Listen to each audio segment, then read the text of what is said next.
Thomas, it's up for grabs now! Magic ball from Bergkamp to Patrick Vieira! Oh, would you believe it? Oh, right, what a way to get it! Fabulous solo goal by pierre-emerick.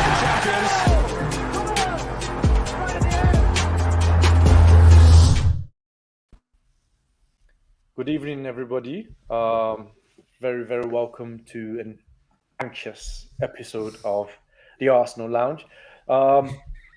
It's a Monday night, deadline day. Nothing is happening. It doesn't look like anything is going to happen. Let me ask how you guys are first. Lev, how are you, my brother? You good? How are you feeling? Do you know what? Personally, I'm okay. I'm healthy. My family's healthy. My friends are healthy. And that's the most important thing. And I hope you guys are healthy too. However, when it comes down to this sport that we apparently love and the team we love and this transfer window, I don't even know where to start. I'm still deluding myself at the moment.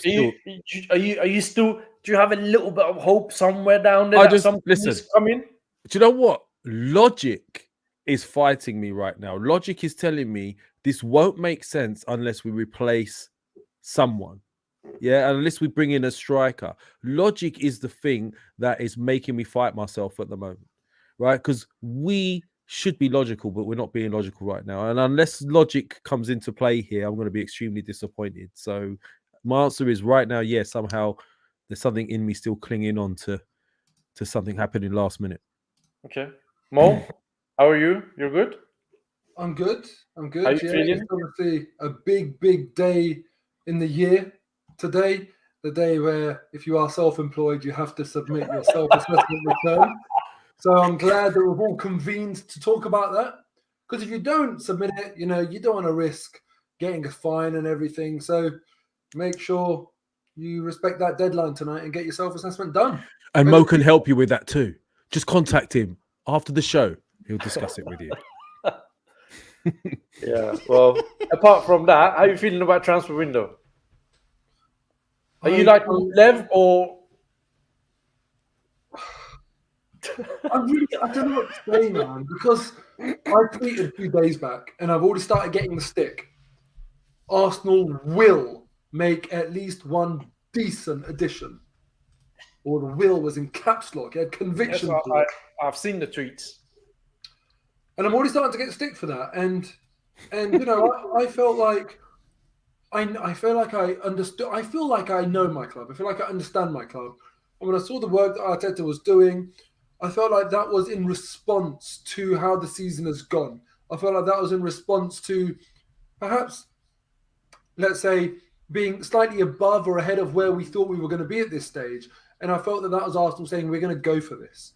So one game a week, a fairly lean squad. Yes, we can achieve that. Add some real quality onto that by way of making space for that real quality, the wages and everything, by letting go of some of the players that aren't getting a lot of game time. Hope for the best with suspensions and injuries, but set ourselves away from the competition for that fourth spot.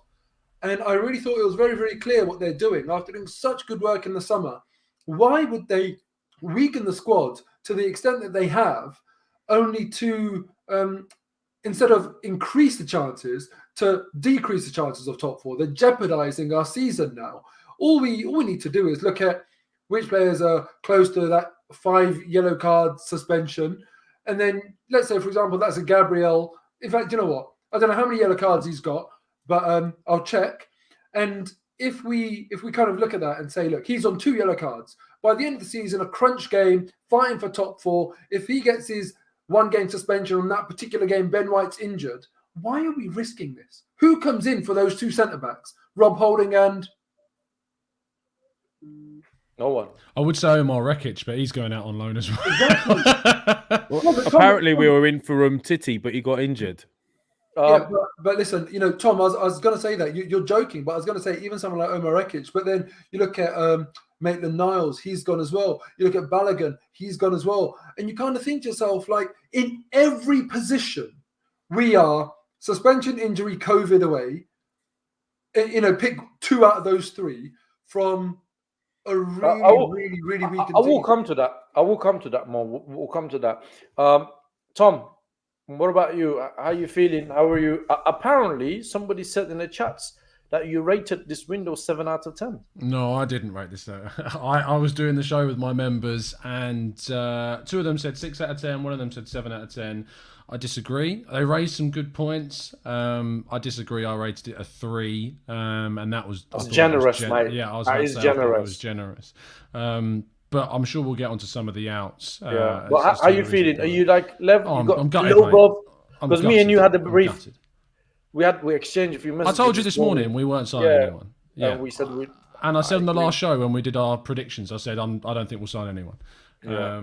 And look, it's just so frustrating, especially from the perspective of someone who's I've really tried to back it and support and to be as level as I can at times. But when stuff like this happens, it's really, really frustrating. And it's really difficult to, try and stay as level-headed as possible and to not lose your head, because you wanted us, I know a lot of people really wanted us to go into this window and attack it and use this to our advantage to go for top 4, close the gap between, because Man United haven't signed anyone, Chelsea haven't signed anyone, West Ham haven't signed anyone. We had a chance to close the gap to those teams, open the gap with West Ham even further. Spurs have signed a couple of players I don't think really progressed their squad, so I think even then we would have opened up a gap on them too, and we've just not done it. And I mean, I'm going to be compiling a list tomorrow of all the players that have moved in this window that I think would have improved this team. And, I'm already at 10 of my list. So I'm going to be interested to see how high I get on that one. That's good. I'm sure it's going to be an interesting watch. I am at a state of loss. I'm genuinely lost for words. And I just think this is... I'm gonna wake up now, because I can't believe that it's all unfolding in front of our eyes, and there's nothing we can do about it. And there are 3 clowns in a club that are making decisions that are putting the club and the future of our club at a massive risk. It's a massive risk, because at the end of the day, Arteta will get sacked, right? He'll probably get a payoff and he will move on. Same with Edu and Vinay. The club will be here and we will be here. So we will have to endure any dramas that come out of this. I did a show last night with Sophie, and she had a really good point. And she said it almost feels like there was a plan at the start of the window, right? And the plan did not contain Arsenal finishing in the top 4. That was never the plan. We didn't expect to be where we are. And now we are where we are. We're presented with the opportunity to finish in top 4. And it's as if we're saying, no, it's all right. We're going to carry on with the original plan. We don't need to finish in top 4. Because everybody, look, almost every fan that I know in Twitter, all 4 of us here on Instagram, everybody knows we need signings. Right, especially playing up front. I mean, Mo, I'll come to you on that. Aubameyang now is gone. He's doing his medical in Barcelona. Tom, correct me if I'm wrong, but it's on a free transfer, so he's basically cancelled his contract with Arsenal. I don't know if they've agreed a payoff or something. We don't know. Arsenal just said they were willing to let him leave, and he's then negotiated a deal with Barcelona. So Arsenal have got that 350k off the week, basically, off the wage bill. Yeah, they probably offered him a signing or fee of maybe 5-6 million euros or something. I don't think so. Like that. I think he's taken a pay cut. It's no signing on fee. It's just a pay cut and leave. I just assumed, but he's now gone. Okay, so we're left now with, as we speak, it's about 8:15. And just say there's about 500 people watching. So thank you very much for obviously being here. Please hit the like button and obviously share the video afterwards. So right now we're left with Eddie Nketiah, 0 goals in the league. Alexander Lacazette, 3 goals. Okay. Now we discussed this last time around, right? That has, this treatment of Aubameyang, right? To me, from what I read of the situation, is that something major must have happened with Aubameyang. That there is just no way back for him. It's not him being late to the North London derby. It's not him being late coming back from visiting his mum.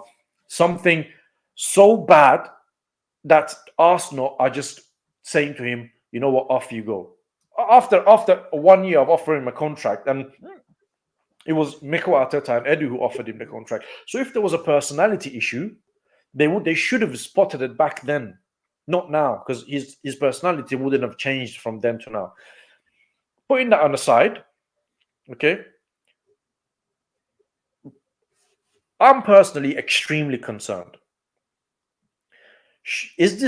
Am I right to be very concerned, or is this part of a plan that we don't know?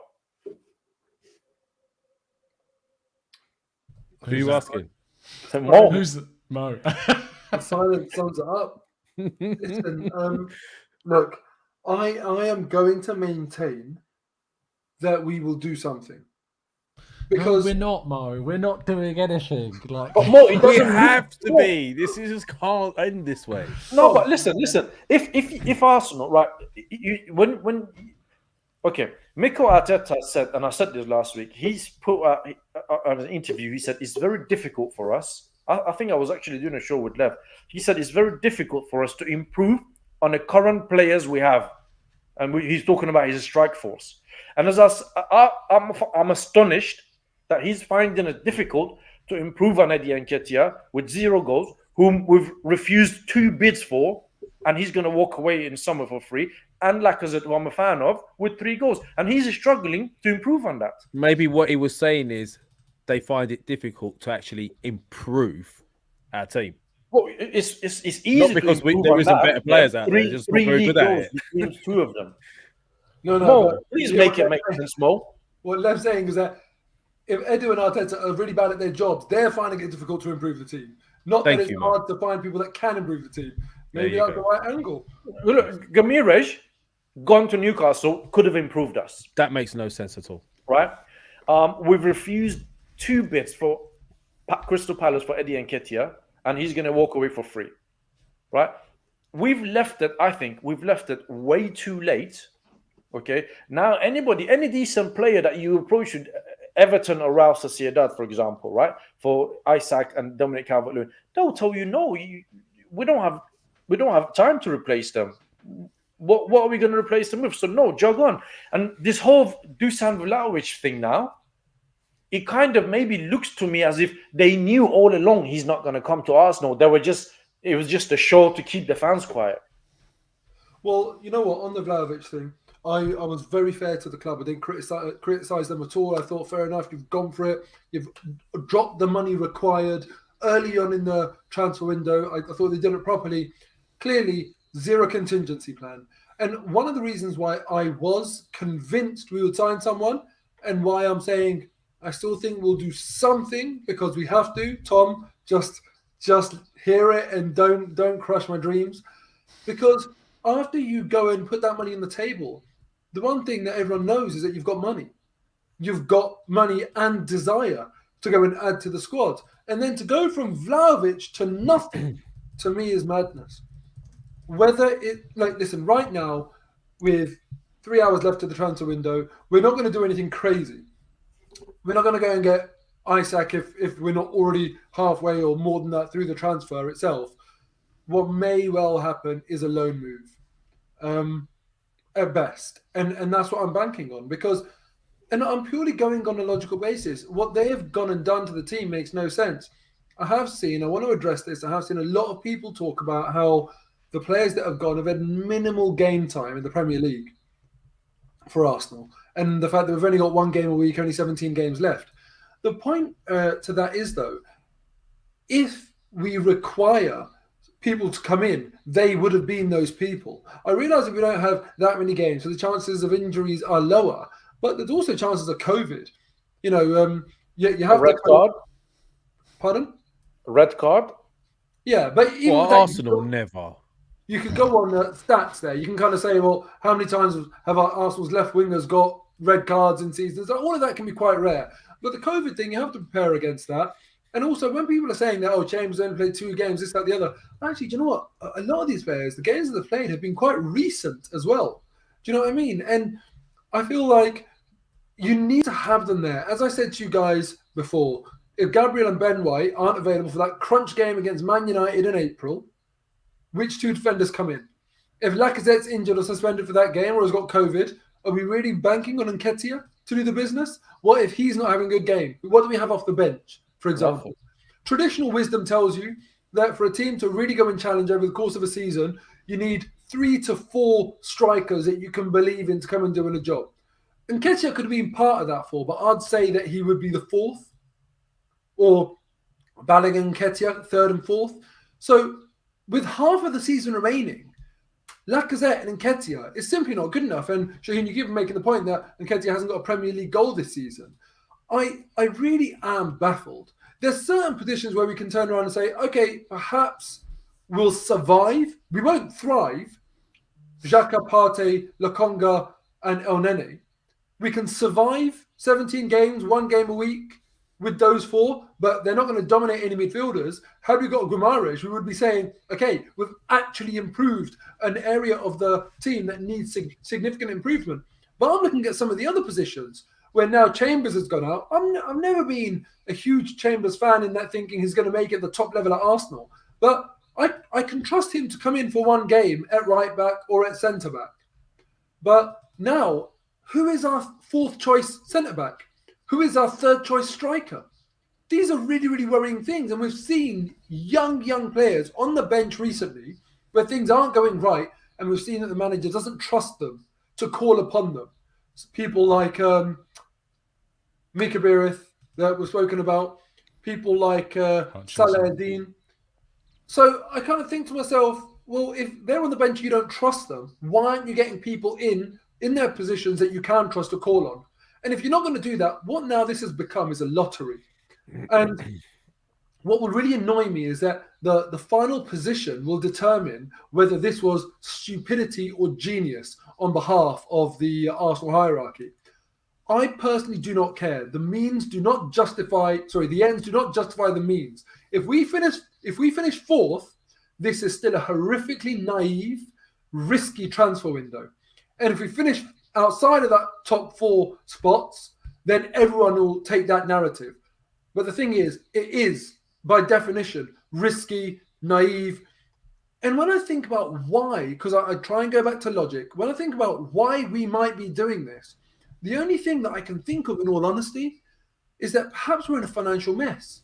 We spent a lot of money in the summer transfer window, and this seems like desperation to me now to get players off the books. Like Aubameyang, the latest one, £250,000 a week. I understand why we're doing it, but to not replace anyone, I don't understand why we were so quick to get Maitland-Niles, Chambers, all of these players. Why are we so quick to do it? We don't get that's a good point anymore. And I just wonder, is it a case of a cash flow issue? Do we need to do something? And maybe as fans, we're focused on transfers, but maybe it's more of a simple operational thing that's going on here, because there's got to be a reason. Yeah. Just before Lev, can you just do? We've got a few super chats. If you can. Oh, have we? Well, and then I'll come to you. Mr. Lay 1. I don't even want to know what that name means. Thank you for your support. Remember, Uber, he says, did this at Dortmund when he wanted to leave. History all over. Well, yeah, I do remember that. True Gunners TV, thank you, bro, for your support as well. Time to wake up, Arsenal fans. He says, this regime is not up to the task. Sack Edu and Arteta now. Stop wasting time. And one more from Cliff. Hello, Cliff. How you doing, bro? Mikel Arteta convinced Aubameyang to stay. The whole Sign the Ting campaign was because of him. Promises had to have been made and not kept. Club is a joke now. Sadly, smiley facey emoji. Thank you all for your kind super chats. Very much appreciated, guys. It's about 900 people watching. That's a combination between, obviously, this is streamed on Moh's channel and on Arsenal Live. So please, wherever you're watching this, hit the like button. It really helps us. And obviously subscribe to Moh's channel or Arsenal Lounge if you're new here. And obviously don't forget Gonna Talk TV, Tom. Give them a sub as well. Lev, Do you want me to read it? You heard chat? Is that what I mean? Yeah, if you don't mind. You heard what Moh said as well. Yeah. Right? Yeah. If we in for Vlahovic, That means we have money. So this whole we may be in a financial Agreed. issue, maybe, Agreed. But then again, it could be a smokescreen. It could be just something to keep the fans busy, knowing that he's not going to come to Arsenal. Because remember, when we were going for Vlahovic, everybody was, oh yeah, at least we're trying, at least they're trying. Oh, he's good, this and that. And we're not really historically a club that would go in there and drop £75 million on a relatively unproven player. So just before you answer that, if you want to read out Rahul's... Before I answer that, Rahul Lyle, thank you again for your support. Yeah, Uber did that at Dortmund, but we were the mugs who paid 50 million for him. Yeah, incidentally, I was saying to you offline as well, Lev, and to you guys as well, that's another £50 million that Arsenal have put down a drain. I don't know about that. No, how many players, Tom, we've signed for hefty amount of money, 40, 50, 40, we have wasted 30, a lot of and money. they're all left for free. I don't look at Aubameyang as a waste of money. I think we've wasted a lot No, of money. No. I didn't say waste of money. No. I said that's the player that we've kind of signed for a lot of money, walks away for free. Oh, I see. Yeah. In that sense, you're absolutely spot No, on. I don't. Yes, he did. You all heard him. I heard him. No, I don't sign up to the notion that Aubameyang was a waste of money. If anything, he kept Arteta in his job at some point. He kept Arsenal in Europa League at some point, right? Remember the first couple of seasons, Aubameyang was very, very important to whatever that was happening at Arsenal, and the way we've treated him after all of that, it's not nice. That's what I've got to say. But yeah, sorry, Lev, go on. So can I answer my question, or have I just reading super chats today? My apologies. Thanks, guys. Thanks, Tom. This window is one of the most frustrating I've ever been through, and I'll tell you why. January is generally a terrible window. It's very difficult to find good players, but for once, there was an abundance of players available. Like, there were genuinely gettable players that would have improved this team. The Bruno Guimaraes one doesn't make any sense to me whatsoever. Don't expect me to believe that we got outbid and all that. I know Newcastle got a lot of money and they're probably potentially the richest club in the world now, but please don't tell me that a team languishing in the bottom three and a team that's got historically championship success and the history we have in the Premier League, don't tell me that Bruno chose to go to Newcastle over Arsenal. Something doesn't make sense there. We're letting people go left, right, and centre. The Aubameyang thing, now this is the Aubameyang thing is just driving me crazy a little bit as well. Not because we've let him go, because going back to what you said about the Sophie comment about, we don't seem to be expecting to be in the top four and then we didn't have a plan for it. I think the opposite. I think we had a plan, and that plan was to go and get Vlahovic. For some reason, we thought we were going to land Vlahovic. And then the minute that didn't happen, everything else has just disintegrated. I can't for the life of me believe that this club will let our best striker go. Let's be honest, he hasn't been playing well. We haven't been getting the right tune out of him recently. But out of the strikers we have at the club, he is still the best goal scorer that we have. Obviously, Arteta wants to play differently. He's got a different way of doing things. We're not playing to Aubameyang's strengths. I still believe that we should have been doing that and finding a way to utilise him until Arteta managed to get the right players in. But okay, you've decided to let him go.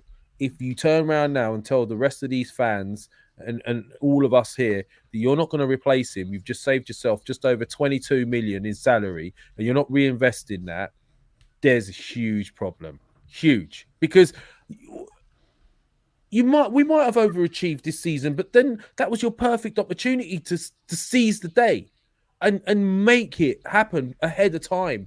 And maybe that's why they went for Vlahovic. But the only thing we can hope for now is that Isak being seen in London was here to negotiate personal terms and agree them in case we choose to then trigger the clause. That's the only thing we can hope for now. But I'm gobsmacked because we started this window like we were going in with some urgency. We're going to take the ball by the horn. We weren't going to mess around. We got rid of some people early, indicating we were going to move to make some signings coming back the other way, and nothing. And the silence of letting our potentially a midfielder to strengthen the area. And let's be honest, if we got Bruno now, that was sorting out a problem long term. That's not solving a problem for now.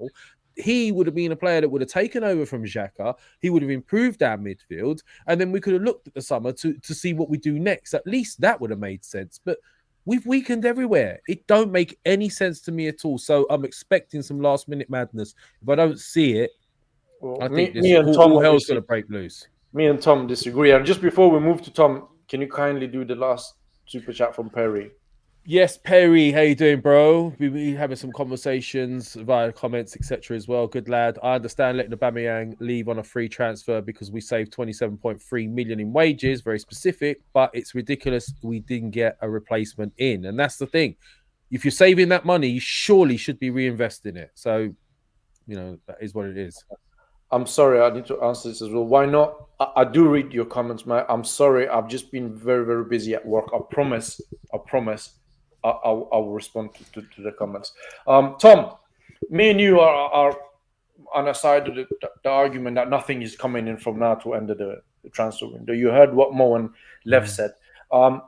If you want to address some of those issues, plus, what if Aubameyang now goes to Barcelona and starts knocking in goals? Well, how would that make Arteta look? Look, he might do. But I wouldn't. If he starts banging in goals for them, I mean, I would point to the form before he left. I mean, I don't think it's necessarily a bad thing that we're saving £29 million worth of wages across 18 months. What I think is bad is that we've not then reinvested what we're going to save in the end of this window. That's the issue for me. He may go off, he may start scoring goals, but the naivety from Arsenal is that they've not brought in someone to replace us. I go back to this point that this January window was an opportunity for Arsenal to strengthen themselves in the best chance we've seen in a number of years to achieve Champions League qualification. And I just find it staggering that we're not taking advantage of that. And Mo, yourself, Shaheen, and Lev have all raised points that players have moved in this window. I mean, people scoff at certain names, but Alvaro Morata was a player that was brought up. I don't want Alvaro Morata at Arsenal to be our number one striker, don't get me wrong. But if you're saying that there's a difference between Eddie and Nketiah coming off the bench and Alvaro Morata coming off the bench, who, by the way, has more goals than Lacazette this season, and I wrote a piece on it earlier, being he's 10 stats he's beaten him in, all in offensive terms so far this year for Juve, and in a season where he's not looked upon as doing great. He would have been a better option than Nketiah. Wout Weghorst has gone to Burnley for £12.6 million, 29-year-old regular goal scorer in the Bundesliga, 6'5". How many times have we lumped the ball into the box this season under Arteta? 33 times against Burnley, Tom. Well, there you go. So maybe we could have done with him in the box against Burnley. Artur Cabral, Basel striker, 27 goals in 31 games, replaces Dusan Vlahovic at Fiorentina. He's the Vlahovic replacement for them, and he moved for 16 million euros.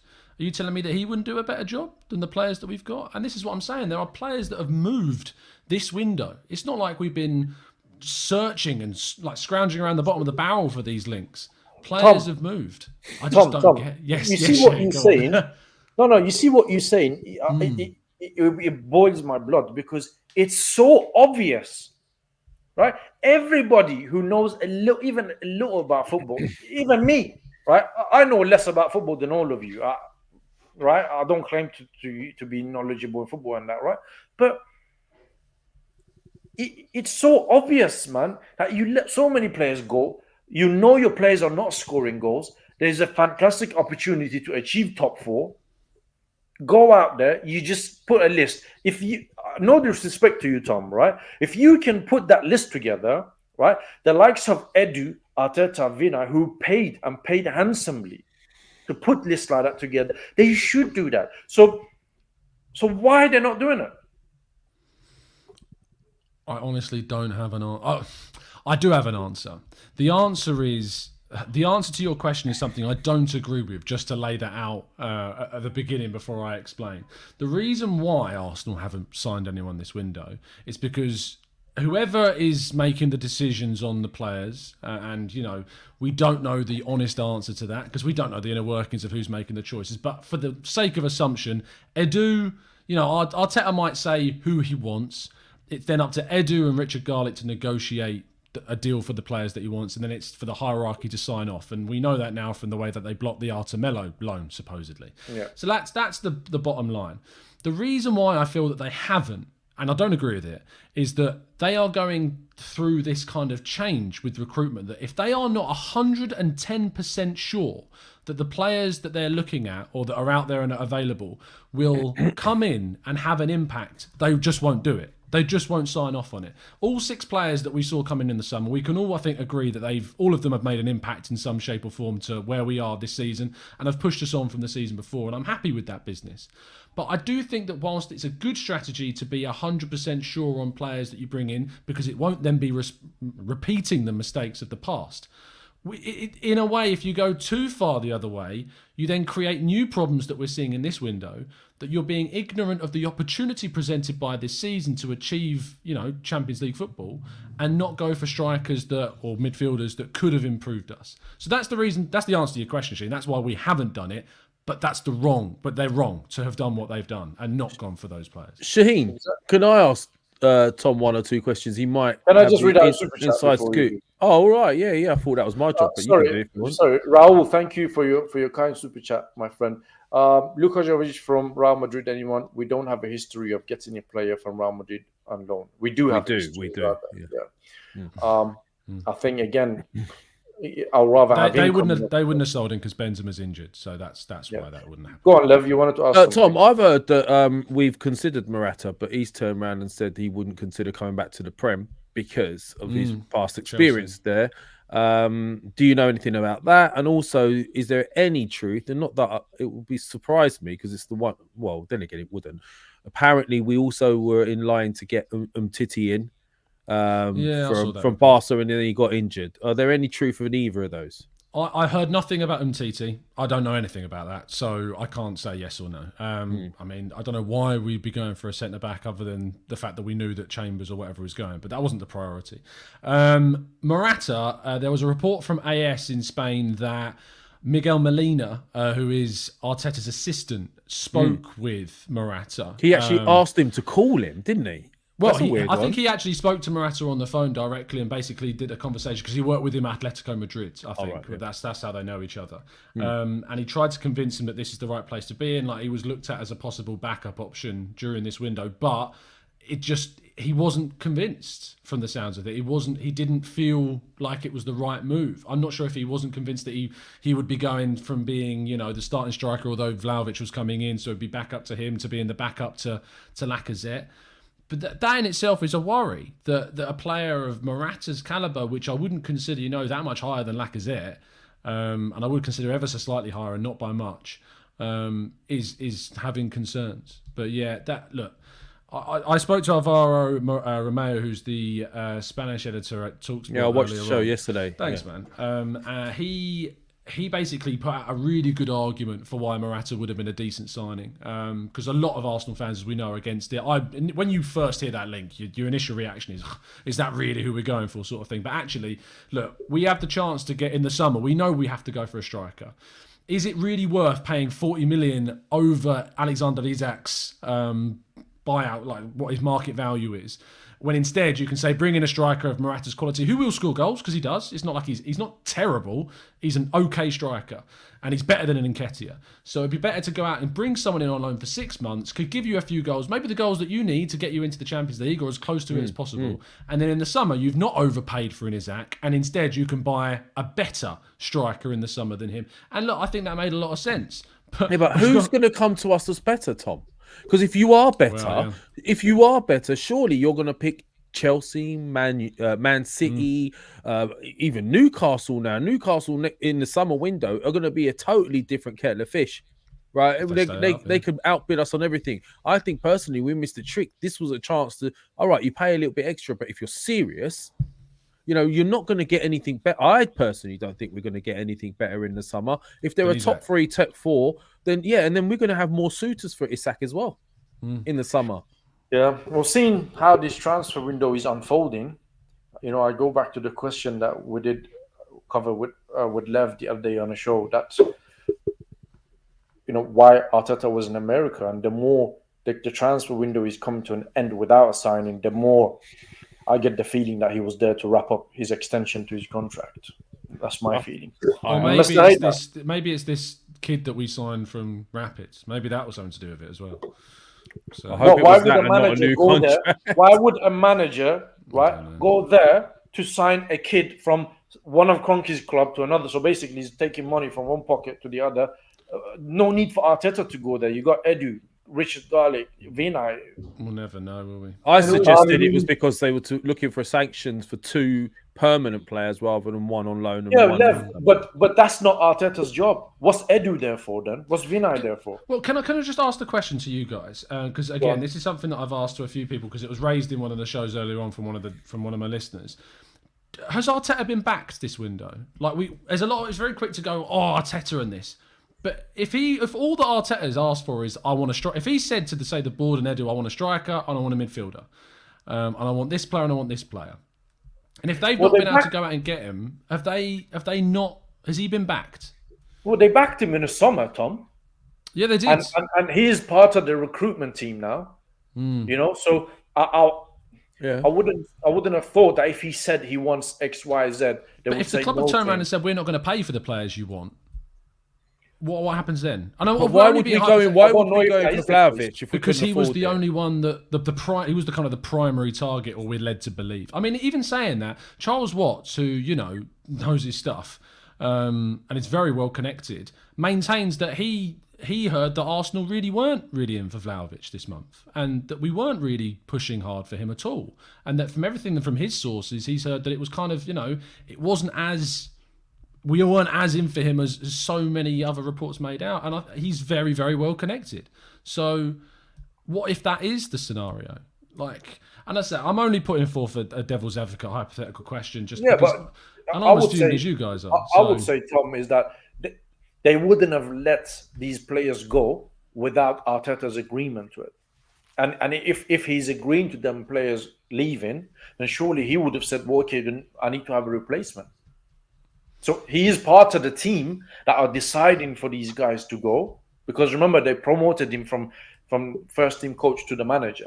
So he's involved now in transfers. So he's part of the team that is making decisions that, okay, these players can go. We don't want Aubameyang, because Aubameyang issue is, I think, directly with Arteta.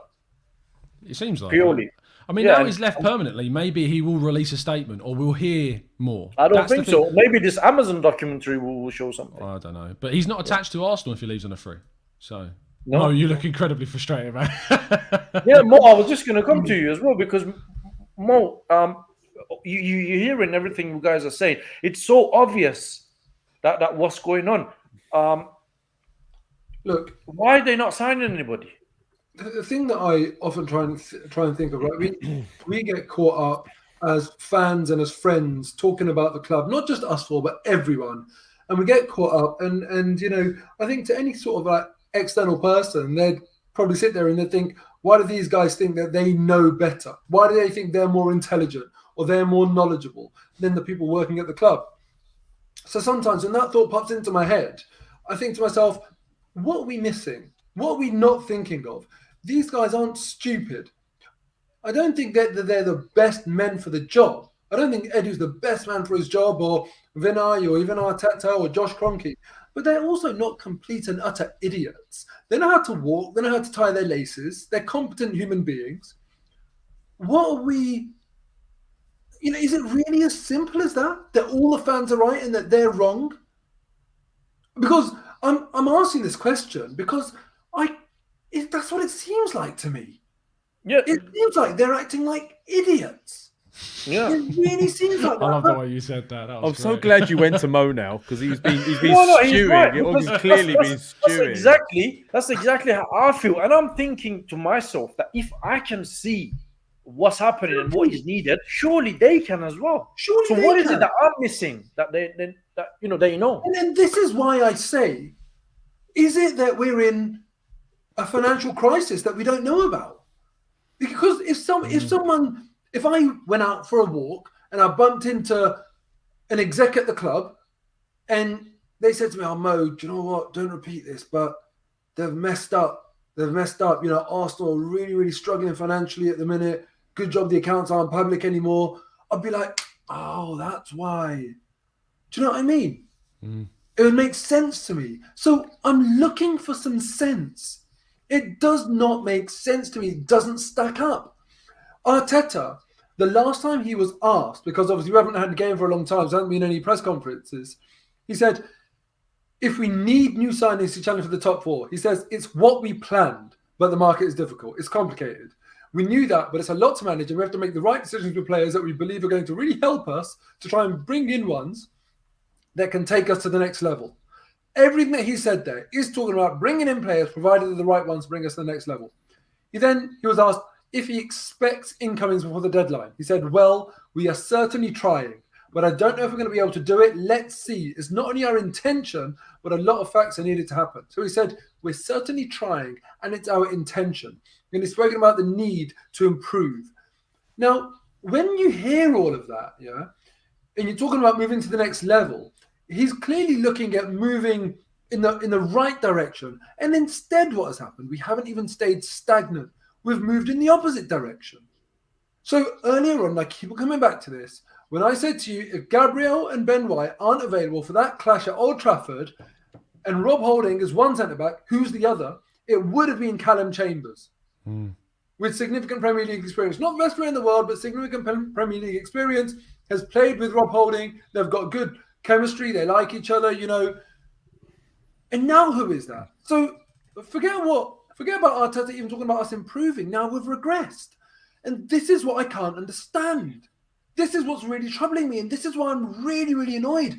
And this is why I say this transfer window will be remembered. Because if you mess this up, I'm on everyone's heads. It's like that Petr Cech one more. You remember when we finished second and we were so close and we went and signed Petr Cech only. It's comparable to that, isn't it? Because am I right in saying that's the year that Leicester won the league and we came second? Was that the summer that was that season? I think so. It really does stink of that, doesn't it? Where there's this missed opportunity to have gone in and got some. And look, I'm never one for throwing out like expletives and whatever, but I can't deviate too much from what Moh has said. It strikes of idiocy when you see the moves that have happened and that we haven't thought that we need to. Like as I say, the explanation that I gave you earlier to the question, why have we not signed anyone? That's my explanation for it. But if that is the reason, then they've made huge errors. Like they've made massive errors in not going for the players that are available. Do you think it's a huge risk, Tom, from them? That they risking? It's monumental. They're probably potentially risking their jobs. Or is it that they're feeling no pressure whatsoever for them to make this risk? It's not about them risking their jobs. There's no accountability. No. If Arsenal were ruthless when it comes to people's jobs, we also would have been ruthless in terms of ambition for that top 4 and therefore what we do in the transfer window. I'm really, really angry. I'm really, really angry, honestly, because I just do not understand for the life of me, if we're not going to add, then why are you taking away? The Aubameyang one, I understand to an extent, because huge amount of money we're spending on him. He's not playing, and it's on a principle basis that he won't play. So that would mean that if Lacazette and Nketiah both get injured, he still wouldn't play, because this is about principles. And Arteta would not sacrifice for that, rightly or wrongly. So I understand that. But all of the other ones is idiocy, absolute stupidity. And it's very strange, because we started, before a ball was kicked this season, talking about Arteta, Edu, Vinay, all being very inexperienced, being very naive, and not having belief in them. They have gained some belief from the fan base. They've gained some sort of respect and some credibility. For what now? They've just undone it all with this awful, awful transfer window. And that's why I come back repeatedly to the question, if we can see it, we are not, because of any arrogance that goes on in our own heads, more intelligent than those guys. There's nothing to suggest that we're more intelligent than those guys. There's nothing to suggest we know our football more. And there's everything to suggest that they are more intelligent than us. that they know their football more because they are the people in the positions. So everything suggests that they know what they're doing. Their track record in the summer suggests that they know what they're doing. What are we missing? Are we idiots here? You mentioned top four, Mo, and you said like if there's no pressure, there's no accountability. Forget top four. Is there anyone that can sit here and say that if we finish outside the top six, that they'll sack Arteta? No, They won't. They will not sack him. If he finishes out of top four, he should go. If he finishes out of top six, there's a strong argument as well. I genuinely think he went to America to tie up his contract. That's my view. Oh my God, not this story again. Can I just say... Go on, Tom. No, go on. I was just saying, if they give him a new contract before the end of this season. This super chat. Yeah, go on. Yeah. And the reason is because he's used the word here that I want to focus on. Mo, we have very few games and simply reducing the wage bill. It's just a gamble. That's the word, gamble. Ready for the summer. Not ideal, but it's what they have done. I do not, and listen, it's Turbo time. Thanks for the super chat. It's exactly a gamble. And I'm so annoyed. If you're going to gamble ambitiously. Yeah. Gamble upwards, not downwards. Yeah. And when I say that, I mean that, look, you might be able to get Alexander Isak for 60 million in the summer. And if you pay 75 million now, you're gambling on that extra 15 million for Champions League. That's a gamble. An ambitious gamble, to me, is acceptable and carries an ambitious basis of logic to support the gamble. This is us trying to save money while sneaking top four. It's so upsetting to me that this is the direction, the rudderless direction of our club. But ultimately, when our when Edu has gone out and done an interview earlier on in the season, refusing to be held to any target, this is a symptom of that thinking. This is a symptom of that culture in the club. Well, this is why I've always said, I don't care how well it's going, I'd never, ever want the Cronkies. And this is why the Liverpool fans have kept up the pressure.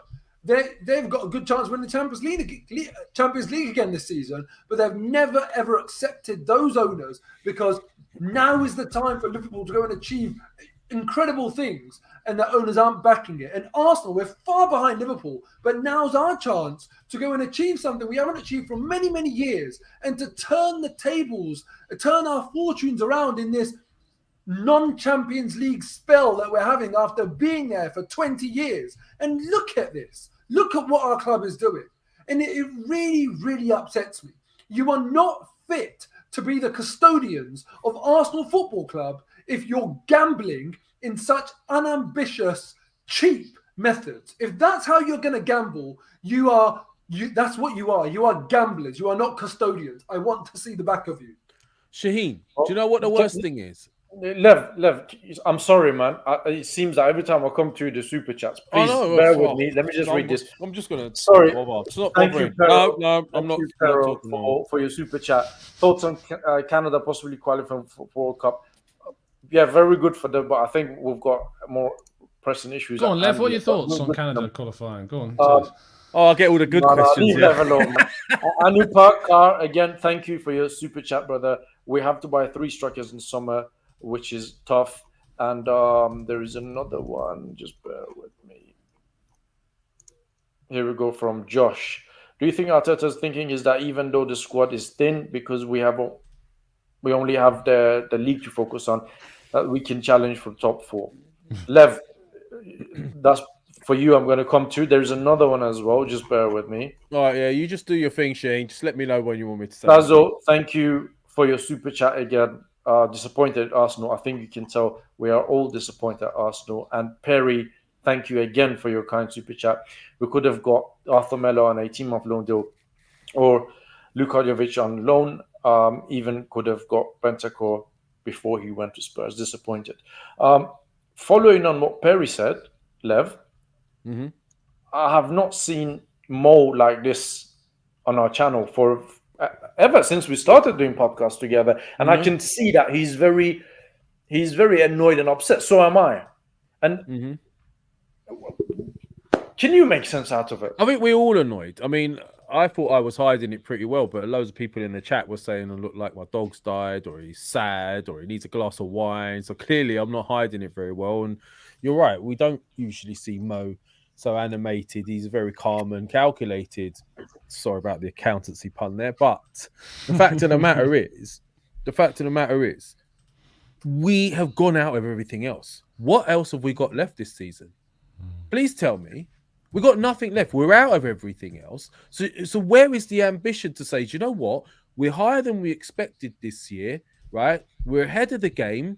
This is our chance. Everyone's dropping points. People have got a fixture pile-ups. We games in hand and all this sort of stuff. It's very, very uncertain. If you're going to gamble big, now's your time to gamble. Now, I know Isak is overpriced at what he is. I mean, his transfer market pricing is about 40-50 mil, like normally. All right, you pay over the odds a little bit. I get that. I mean, I think we've been really, really affected by what went on before. All the bad dealings that went on before, I think, is giving us like this complex that we don't want to end up with dross again and pay for people over the odds and end up with so many players to get rid of. And it's taken us a lot of time to get rid of this dead wood. So maybe, just maybe, they've got a little bit of shell shock from that. But there's a couple of things that are quite straightforward. Like Mo said, you don't have to be a genius. And I know you talk about intelligence and all of this, but football is a simple game with simple solutions. And a lot of us fans, we know when we see something, what needs to be done. It's always been the case. How many years has it been at Arsenal? Have always been 3 or 4 players off and never went that extra bit to make the difference, to go that extra yard, to get success. And we always fell short. This is another chance here. We left Highbury to be able to compete, Lev. It doesn't, right? Well, yeah, I know that. I used to go to Highbury. I think they ripped our soul out by moving. But once you've done it and you've told us this is the reason, then put your money where your mouth is. Now, to be honest, a lot of the hard work had been done. We only needed a couple of additions. We just needed another midfield cover for now. We could have got away with not having any more wide players, and we could have just gone and got ourselves a proven goal scorer. And you know what? It doesn't even have to be someone that guarantees going to hit the ground running and get us 10, 15 goals. Just the presence in the box and a focal point to link up the rest of the play and cause damage and take defenders out of the game. Even someone like a Morata would have made a difference. So what they're planning is, I have no idea. If this is the end game and this is how it finishes, serious questions have to be asked, because this is poor planning. It's poor planning in pre-season. It's poor planning in transfer windows. It's poor planning in general. What are they doing? So, like, Isak surely must have been in London for a reason. I cannot believe he came all the way to London to go to Selfridges. I can't. Well, you might be here on holiday, but to be fair to you, you've always maintained that we should have addressed the issue of AFCON, which we never did. Oh, the midfield should have been dealt with ages ago. Let me just read out a few super chats before we carry on. Sam, thank you very much for your kind super chat. Mo, if only we had the same energy. Change won't happen if we remain passive. There's another one. Kraz, I think. Thank you for your kind super chat. Absolutely got it. Oba has gone. We needed to strengthen and push for top 4. A couple of injuries and we're in trouble. That's exactly what Mo was saying earlier. And Shadu, thank you very much for your kind super chat. Can't blame Edu for this window. They did everything they could to get Vlahovic over the line. What can you do? The player doesn't want to come. Isak would have been a panic buy. Edu and board are in control and we're unlucky. Shardul, what you said, what can you do? My answer is you have a contingency plan. Simple as that. Even if it's a loan, you do something. You don't have plan A and nothing else. When it's a game, when we're watching Arsenal play against Burnley, we put 34 crosses into the box, only 3 of those are successful. We say to the manager, what was the plan B? Why did we see no evidence of a plan B? Now, in the transfer window, this is when Edu earns his money. This is his time. This is his 90 minutes, if you want to call it that. So I don't care if plan A didn't work. I was fair to him on that. I said, fair enough, you've gone for it. You've tried to do the big business.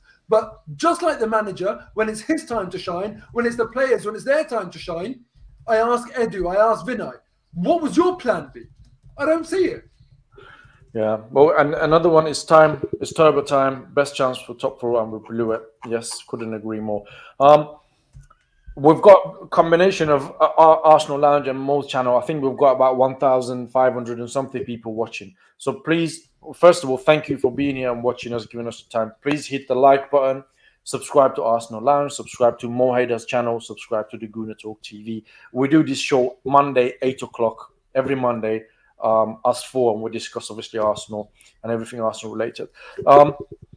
Let's assume, Tom, right, that the window will finish the way he's finishing. And I think it looks that way because now it's 9 o'clock, 2 hours left.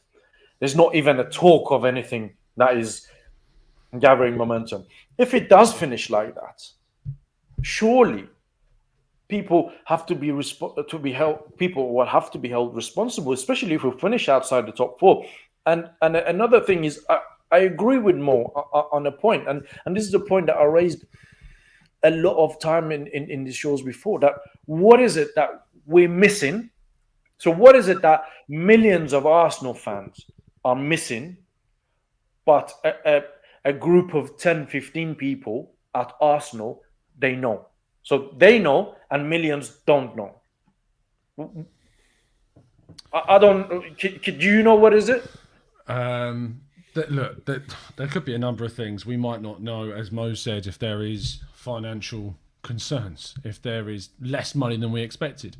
They may not have gone for Vlahovic as hard as a lot of people reported that we did. They may not be wanting to go for players that they're not 100% sure on. But none of those things justifies some of the things that we've missed out on this window. I can't come up with any kind of explanation as to why Arsenal couldn't have gone to 15 million euros on a player, be that a Weghorst or be that a Gabriel. I can't think of why we would let Ainsley Maitland-Niles leave if we were so unsure and so far away from bringing in a midfielder so that it cost us the FA Cup competition. I can't fathom how I was so encouraged by what we did in the summer to the point where I was like, we're moving in the right direction. That I saw some real encouragement. I was buoyed by what we did and thinking, and that's why I put so much stock. And that's why I get so much stick from a lot of people that want Arteta gone, have wanted him gone for a long time. It's because I put stock in that and I respected what they did and I backed them based on that point. But I feel really let down by what's happened, as do I know a lot of people do. But in answer to your question, Shaheen, the honest answer is that we don't know, and we won't. I don't think even the Amazon documentary will reveal that stuff because Arsenal have got censorship rights. They show what they want. They'll show what they want. It won't be a case. It's not like a documentary. It's not like Der Spiegel are doing like a reveal on Arsenal by any stretch of the imagination. It's Arsenal showing us what they'll want to show us. I hope that Aubameyang enlightens us now he's gone with maybe some stuff. Obviously, it'll come from his perspective, and maybe that'll spark an Arsenal response. Who knows? But I just can't fathom the naive is the words. Naivety and ignorance are the two words that I associate with this window, because we should have done stuff that we haven't, and it's going to cost us. It is going to cost us. I can't see us achieving top four without the plans. And you can just see going to Wolves, who are a very, very good side in our next game, either losing, which will be, it's very realistic. If you look at the team that played against Burnley in that performance, Wolves would beat that Arsenal side on that day. Or Lacazette gets injured.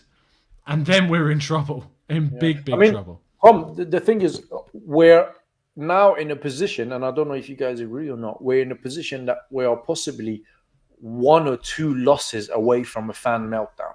Yeah. And it will be all over Edu and Arteta and Vinay, and Emirates will not be a nice place for them. I've seen things like that before. Before I come to you, Mo, this time, see, I'm doing it on to Mo, Lev. It's not just you. I'm going to read out some super chats. Alfonso, as a fan from Denver, I understand the Cronkies better. It's going to get worse. We would love to talk to you all about that someday. Keep up the good work. Well, thank you very much for your support, man.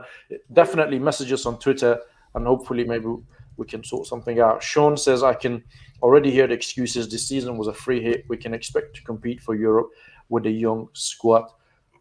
I agree with you, mate, unfortunately. Saud Nasri, thank you very much for your donation. From watching... That's a bad omen. Say again? Nasri's talking to us. That's a bad omen, isn't it? From watching how the Cronkies deal with the Rams and the Denver Nuggets, they really put full support in the coaching staff and allow them to have initiative to make the deals. It looks that way at Arsenal, but unfortunately, they ain't getting much right. Robert says, if money was tight, then why reject their egg bid? Fair point. And I think there's another one. There's a Vishal's one. Vishal one is we already put that. Shaheen, your thoughts on Austin? Yeah, Shaheen, can you tell us about Austin Trusty, please? Can you tell us what you think? I can't even pronounce his name. That's the process. I have no idea who he is. All I know is from one of the Cronkies clubs, so one of his club to the other club.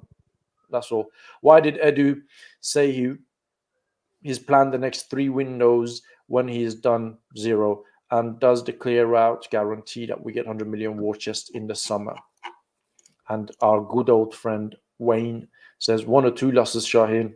Arsenal fans have been a meltdown all window. I seriously believe we are blowing it out of proportion.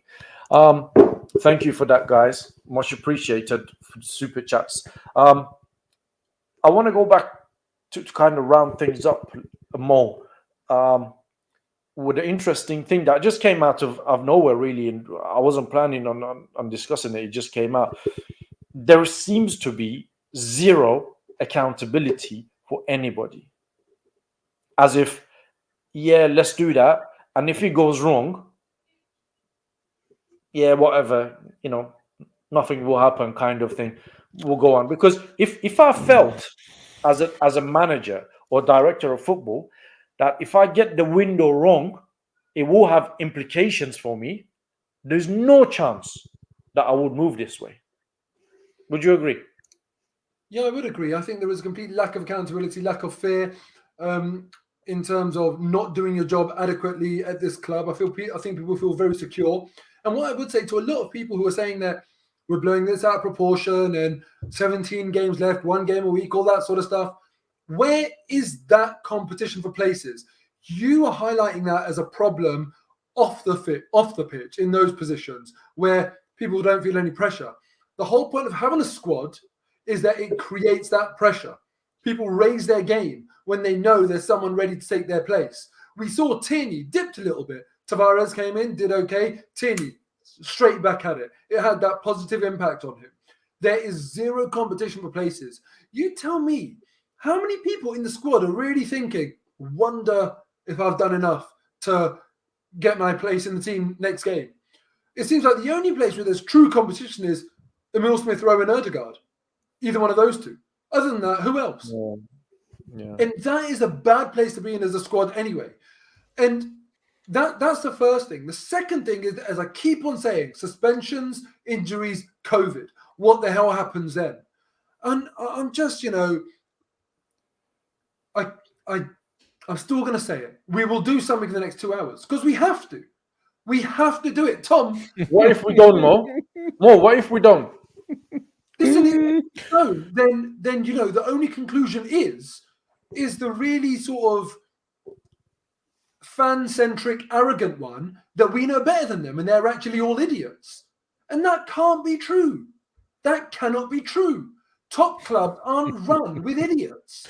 Mo, are you trying to convince yourself?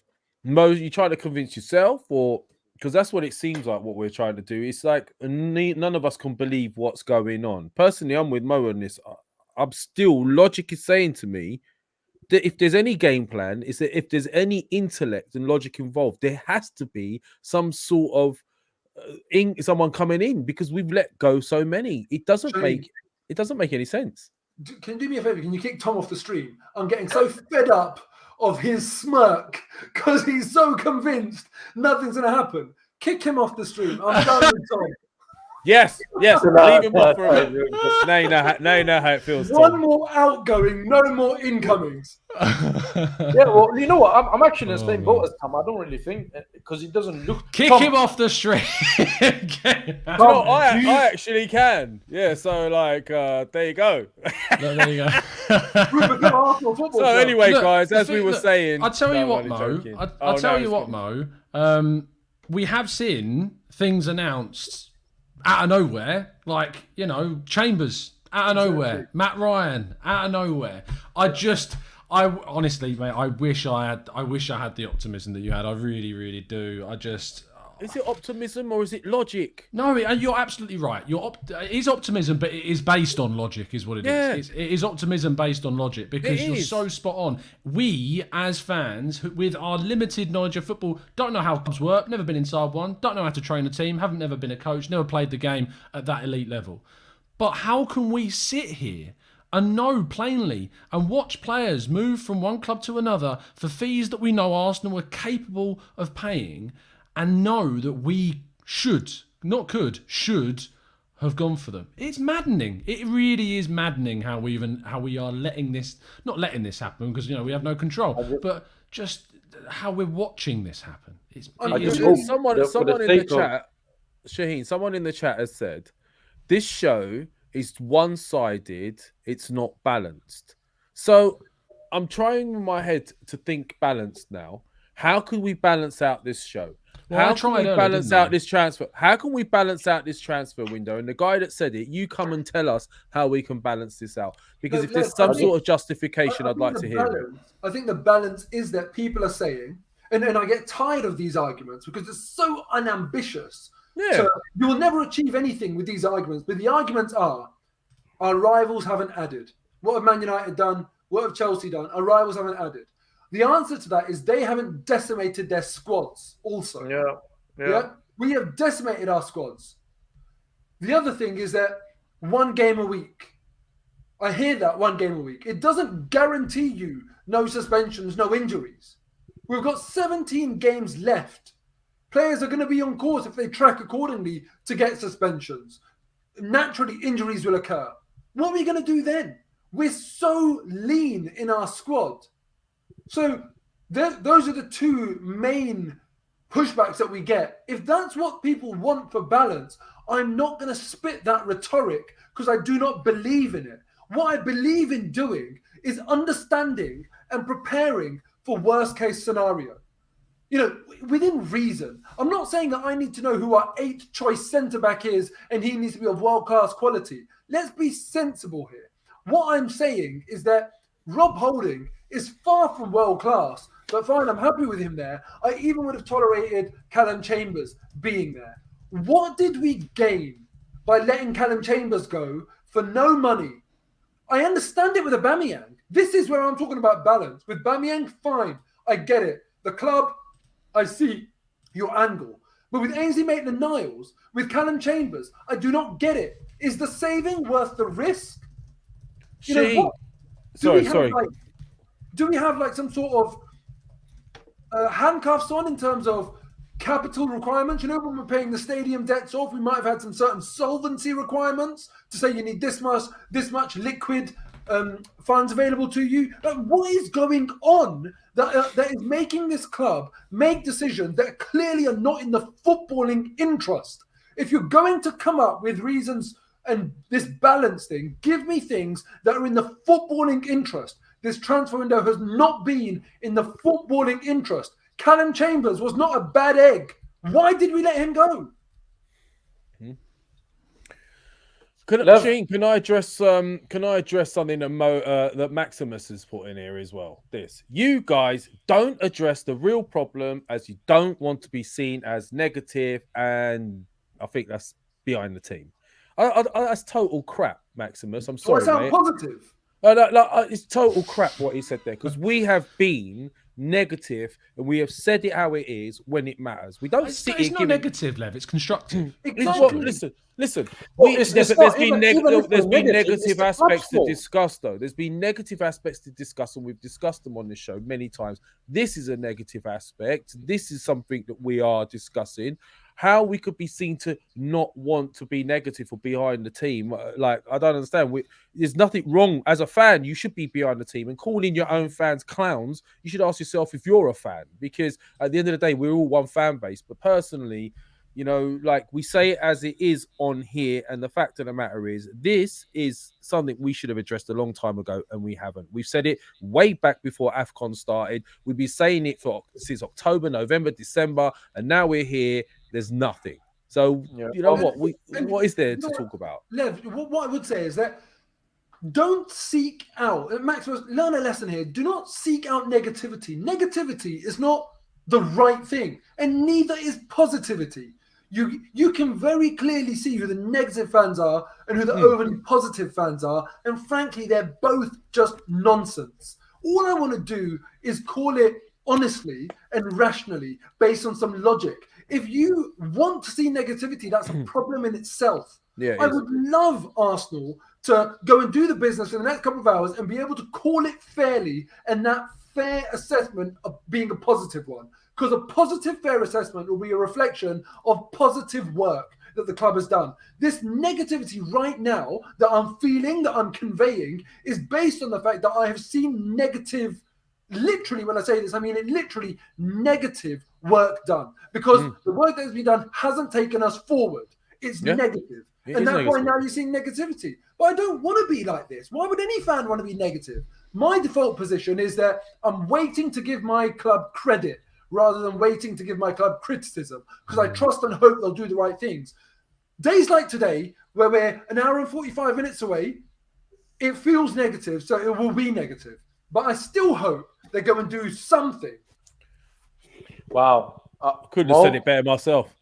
And obviously I can see you're very worked out and animated about this. Let's just, we've been going for about an hour and 10 minutes, so I just want to wrap things up in a bit. But if the window finishes like this, right, Tom, what would you give the window out of 10? I said 3. I say 3 and not 1 or 0, because look, we have moved players out. Let's address the things that we did do. We've saved £29 million worth of wages on a player that could have, stayed at the club for another 6 months. We've got him out. We've got a lot of players out that didn't have a place, Kolasinac, arguably Marie as well. But we've not brought in the players that we needed. We've arguably let go of too many. I think Chambers was probably one player too many. Maitland-Niles, I was fine with going if we were bringing in a replacement. We didn't replace him, so it was a mistake. So I didn't have an issue with him going as long as we brought someone in. So for me, it's a 3. I'm happy with some of the things that we've done regarding outgoings, but I'm not happy overall by far from it.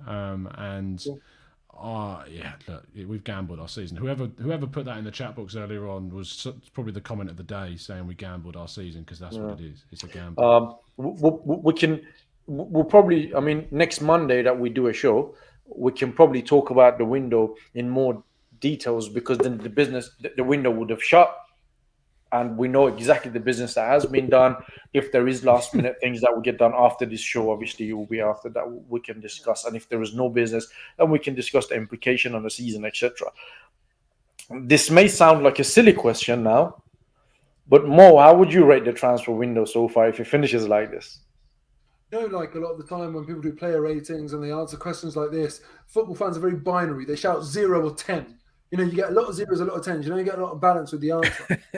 And now I'm really trying to think, if I'm being really balanced here, when I look at a transfer window and try and rate it, you obviously would give them some plus points for doing things like trimming deadwood, players that you don't need. But within that activity, you do that in order to then replace it with players that you do need, right? It's not just a case of get rid of people that you don't need, because we can say we don't need Nketiah, right? And you could even go as far as saying we don't need Lacazette. We need someone better. So if we go and get rid of those two and class them as deadwood, both contracts expiring, you can make a case for them being deadwood. It's still stupid if you don't replace them. So even the good work that we have done, in context of what we haven't done, becomes bad work. So I'm really struggling to give any credit here, because I would rather Maitland-Niles, Callum Chambers, Aubameyang all been here and been reintegrated. So no points for that. No points for even the bog standards of recalling players that are on loan and saying, look, the transfer window hasn't gone as like we wanted it to. So Saliba, Guendouzi, you're back in. Torreira, you're back in. Had we done that, I would have thought, hold on a second. We've got some players that can play football. Not ideal, but we've got some players that can play football if Saliba came back in. Because then my question to you, who's our fourth choice centre-back, would be Holding. Third choice would be Saliba. And all of a sudden your team is improved. So we don't get any points there. And in terms of adding anyone, we've added Trusty.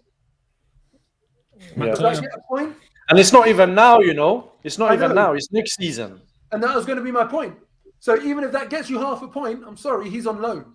Doesn't even get you half a point. So this is me explaining why I come to my conclusion of 0. Can anyone argue or come up with any logical basis to even give him half a point here? Because a transfer window is designed to strengthen your team, to strengthen your chances of achieving your objectives. We have weakened the chances. We have actually demolished our chances. So it's a 0 from me. And I mean that wholeheartedly. I really do. It's not a reactionary, binary, stupid football fan sort of outcome here. I really, truly believe 0. We've done nothing. We literally have done nothing to further the cause of achieving our objectives. Okay. And you got Saud Nasri does come back. So lol, that is my actual last name, but I'm not trying to say Kroenkes are in the right. Just that Edu and Arteta have clearly made every mistake possible to ruin any good work that they have done.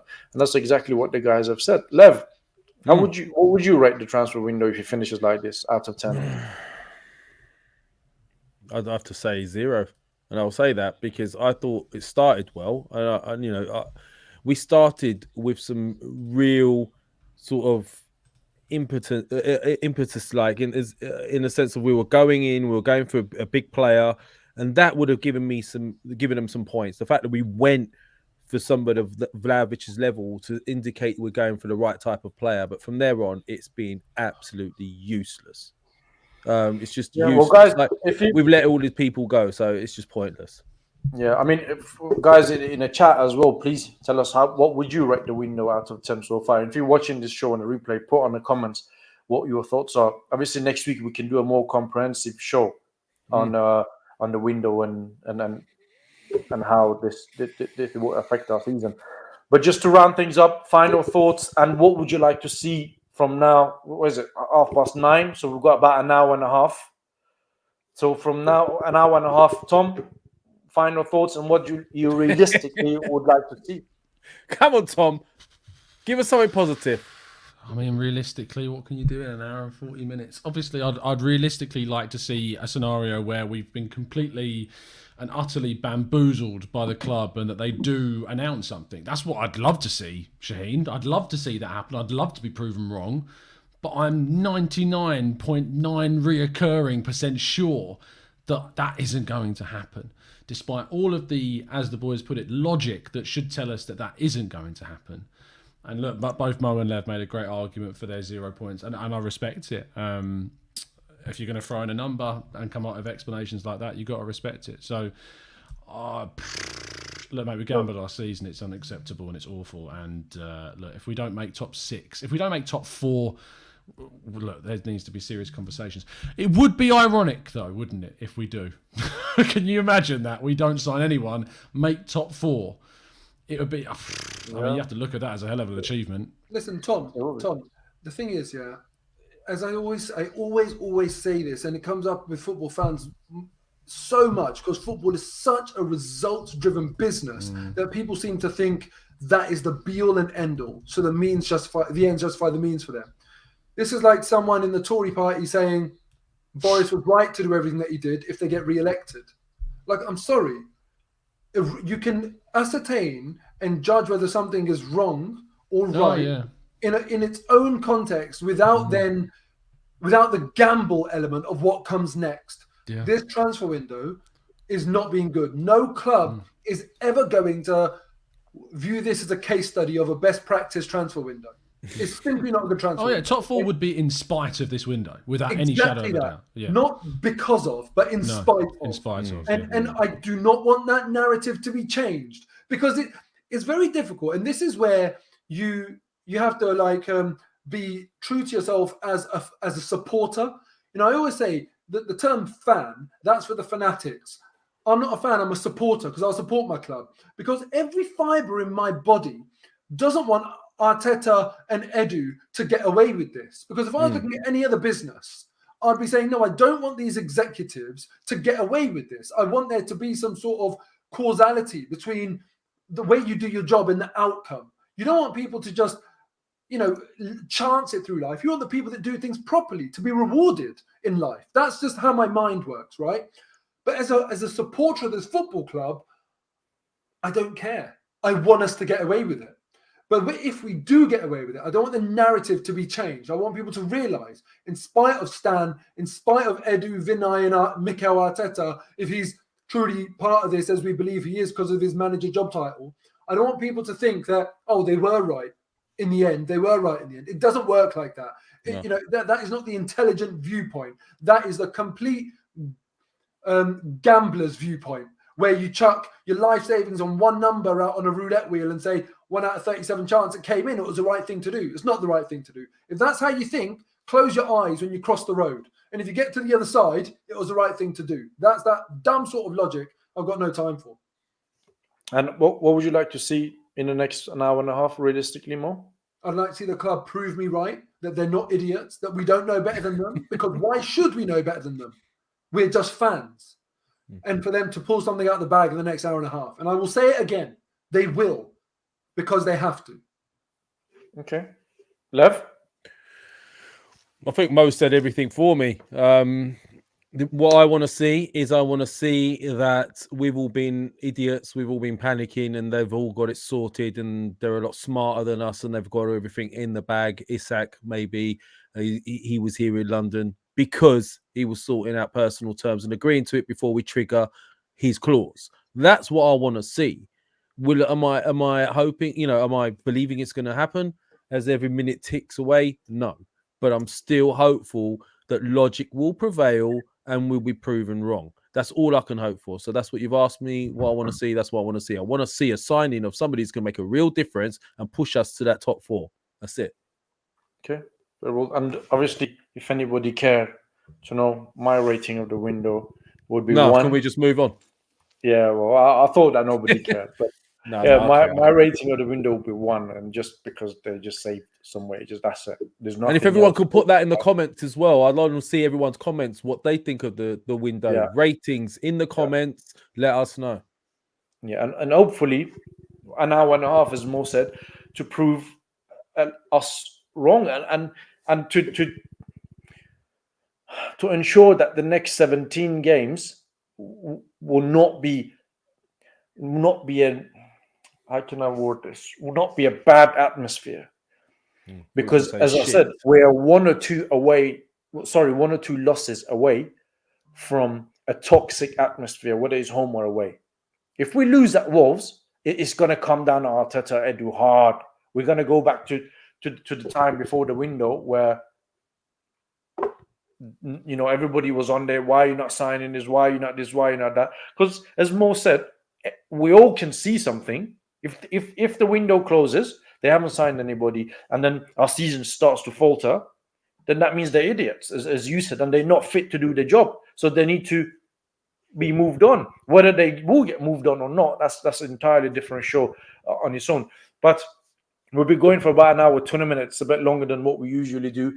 Thank you very much for everybody who joined us. Hopefully an hour and a half for Arsenal to give us something to be excited about.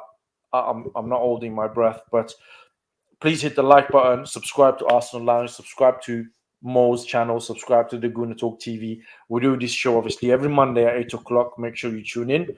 And Lev, my friend, do you want to do the bizzo?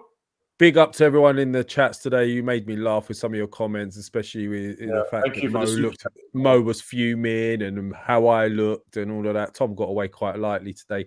But thank you for all your interaction. We really, we appreciate everything you do and the support. Please go home, light some sage, say some prayers, get some Palo Santo, whatever it is. Just let's hope in the next hour and a half something changes. That's all I can say. So thanks again. This has been the Arsenal Lounge. We're still stewing and out of here. Peace.